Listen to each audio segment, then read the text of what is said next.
Good morning, Facebook. Good morning, YouTube. It's Miles here. We're in the play zone this morning.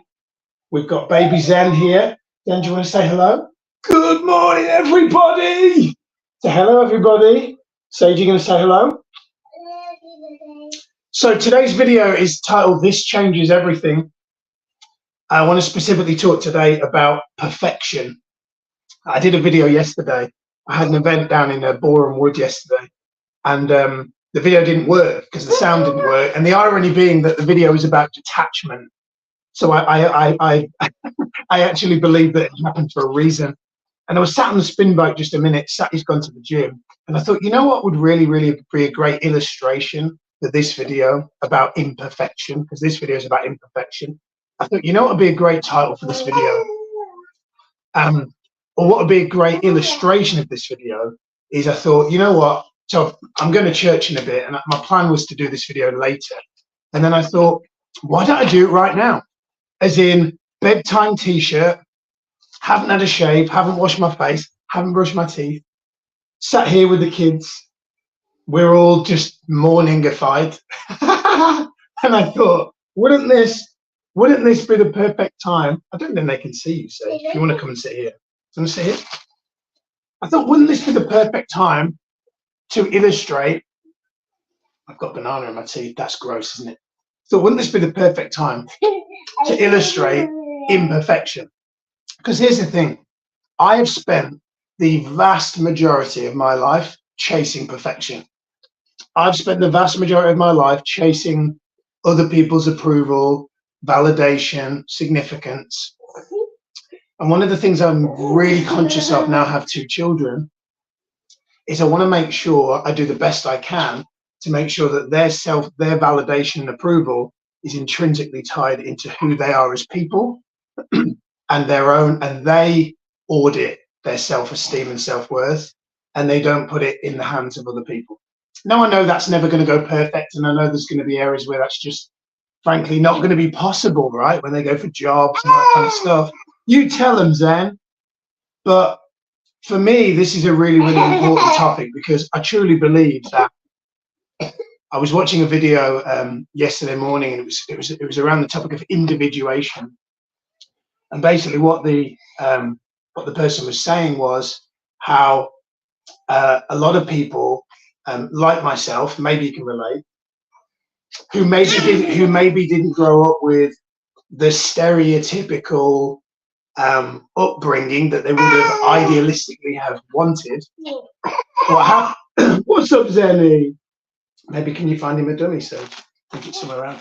What happens is they put obviously a lot of their self-worth and self-esteem in the hands of other people. Now, interestingly, I was talking about this yesterday, I also know on the flip side, thank you, brother, I also know on the flip side there are people who have the perfect quote-unquote childhood, who still put the validation and approval in other people, specifically their parents, because their parents were so consistent at validating them. So it's definitely something that I'm conscious of, is, yes, giving them words of affirmation, but not to the extent. By the way, let me know if you can hear me. Just comment in the chat, because yesterday's video didn't work. But not like overdoing it, and it's like, what does that even mean? As I hear myself say that, I'm like, what does not overdo? Oh, but then I better not tell you you're too amazing, because then you'll rely on me to tell you. Better not tell you you're too amazing, because then you'll rely on me to tell you. That's not what I'm talking about. But what I am talking about is focusing on you first, specifically talking about me focusing on me, and how actually this video, because some of you may not know that around a year ago I started having really consistent therapy, and over the past year I've been in a men's group. Big shout out to Kenny if you're watching, founder of Men's Group. And I've been in a group called Men Speak for over a year, probably been in about 150 hours of these groups. And one of the things it's taught me is the importance of really just emotional articulation.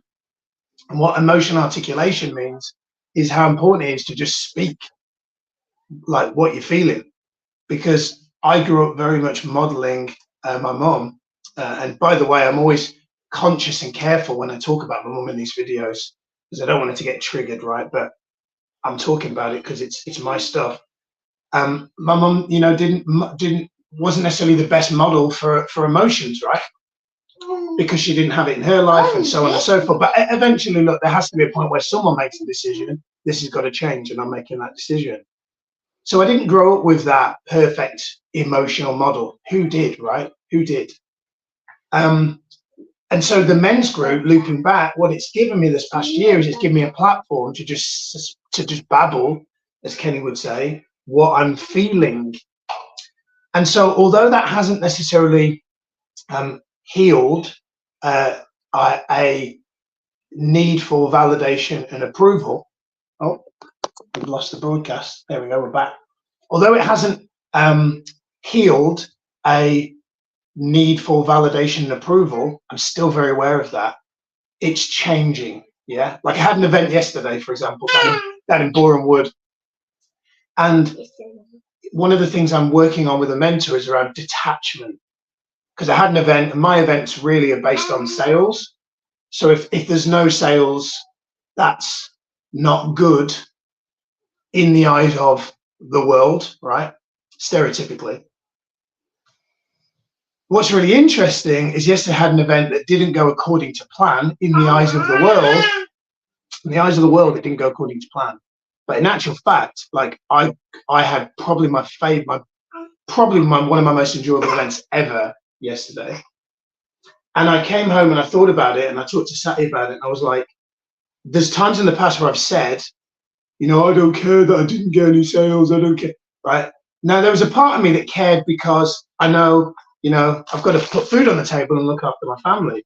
But the part of me that usually is more prevalent when I don't get, quote unquote, the ideal result, the part of me that's usually most prevalent, should I do that as well now? The part of me that's usually most prevalent, if we're all doing it, okay?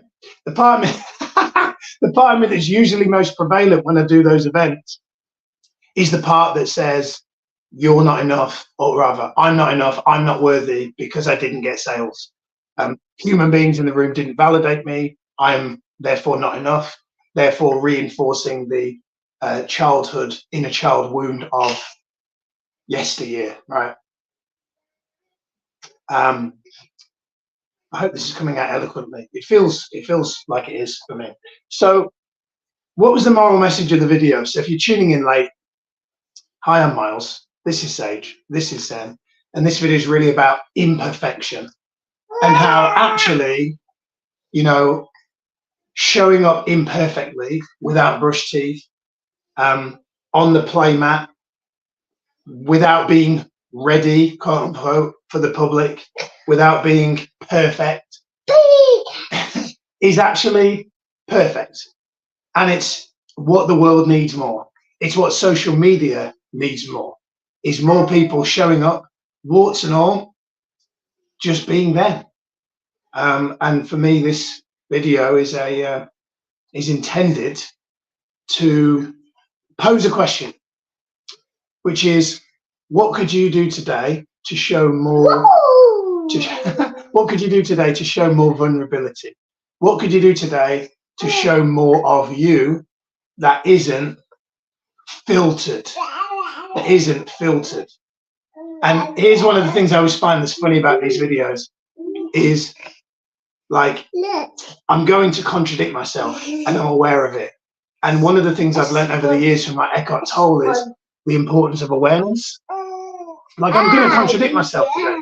Like, in a bit, I'm going to go to, with me and Sage, we're going to go to church, and I will get dressed and put a nice clothes on, and I'll be conscious of how I show up in church, right? I'm aware of that. And you're like, it's a spiritual place and you're conscious of what you're going to wear. Yeah, I am. I still want to look nice. I still want to feel good. So I'm not saying don't look after yourself, but I'm saying don't filter yourself for social media. Don't, now what I'm not saying is just like unload on social media in a getting sympathy way. But what I am saying is, in fact, there's nothing wrong with that. But what I am saying is that the art of processing what you're feeling, articulating it in a way that maybe almost maybe even useful for somebody else. Because for me, look, here's what I'll say about this video. It's a bit like a therapy session because I'm not in a therapy session today.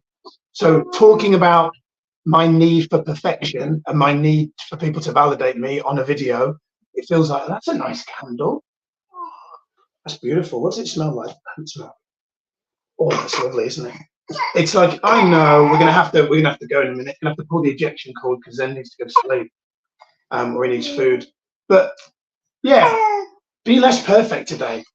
One of my mentors always used to say, 7 out of 10 is your new perfect. Meaning most people probably watch you and see you, and if you're a 7 out of 10 and you're your biggest critic to everybody else, you're probably an 8 or a 9, or God forbid you're a 10, right? So anyway, that's it from us. Over and out. We're gonna get some breakfast on, maybe brush our teeth. Get ready for church. Feed Zen, feed Sage. Have a beautiful Sunday. And oh, we've gone off again. There we go, we're back. Have a beautiful Sunday, and we'll see you all soon. Take care.